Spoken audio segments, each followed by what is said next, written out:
If you want to edit your location on X.com, also known as Twitter, this quick guide will show you exactly how to do it in just a few clicks.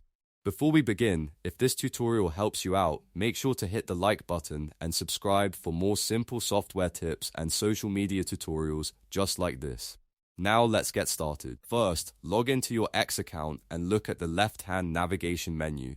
From there, click on your profile. This will take you directly to your profile page where you can view and update your account details. Once you're on your profile, look for the Edit Profile button and click it. This opens your profile settings so you can make changes to your personal information. After the edit window appears, find the location field. Under location, type in the location you want to display on your profile. You can enter your city, state, country, or any location you prefer to show publicly. When you're happy with it, click Save to apply the change.